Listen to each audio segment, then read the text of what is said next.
Hello friends! I wanted to do a quick video here. This is not a yoga pose so much as a stretch that I see a lot in anytime we exercise. It's a wonderful stretch. I love using it. But unfortunately it's a really easy stretch to not feel the full benefits from if you're just slightly off in your alignment. So I wanted to talk about it. So, you know, we do a lot of these in exercise classes and a lot of these, right? We work our quads a lot. So then at the end they say stretch your quads. This is what they do. So you're gonna pick up your foot and put it near your butt.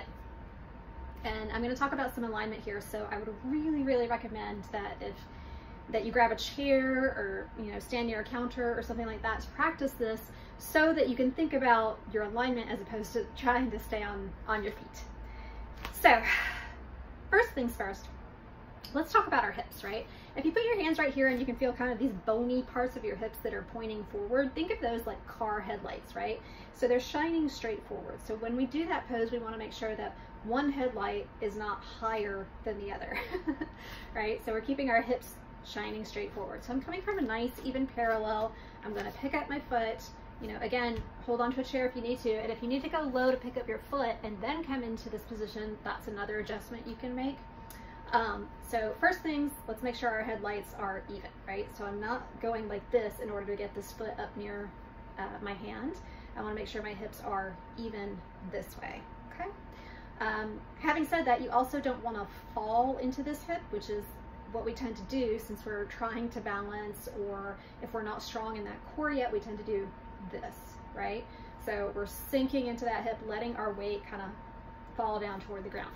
So you want to lift all the way up from that very bottom core, lengthen the spine, and make sure that those hips are facing straight forward and even, okay?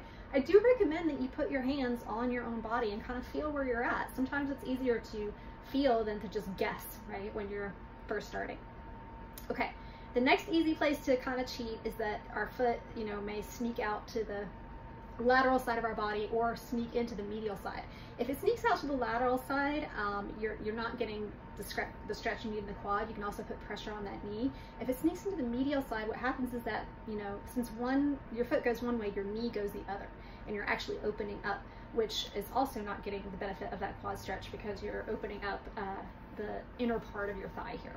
So then, next step, you know, look down at your knees. You know, are both my knees facing straight forward? Is my knee slightly out to the side? Is it either lifted or turned out, or is it straight flat forward, right? You want that straight flat forward position for this. Okay, next hardest thing.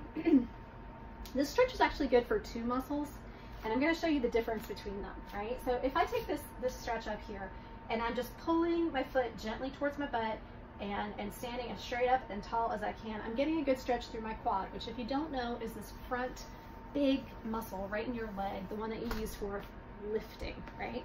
So that's your quad muscle, and you're gonna feel a nice stretch there. Ooh, see? Good to have a chair in that front muscle.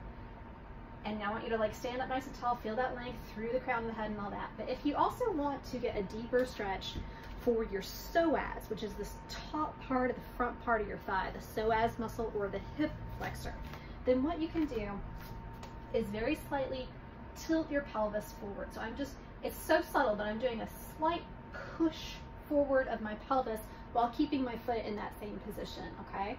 So that's gonna stretch this psoas and hip flexor muscle here.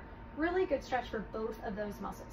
So again, I'm making sure that my hips are even, not lifting one up or letting one fall, right? Lifting up through that core, and then I ground my tailbone down slightly, like that, and press forward into this hip flexor, okay? Make sure the foot is nice in a parallel position, so it's not towards my left side or coming out towards my right side. It's right in the middle of that fleshy part of my butt, okay? And I'm holding on with my hands here. Also, make sure your shoulders aren't coming up in order to hug your leg, right? So let your shoulder stay down and bend your arm as you need to in order to get your leg into that position. Take a look at your knees. Are both of them facing straight forward? Do I have this knee facing straight down toward the ground as opposed to slightly on diagonal, right? So I don't want to be here, right? Or even slight. I want to be straight down. And then lift all of this tilt the pelvis forward slightly, you'll get a great stretch here in that hip flexor. Okay? Thanks. See you guys in class.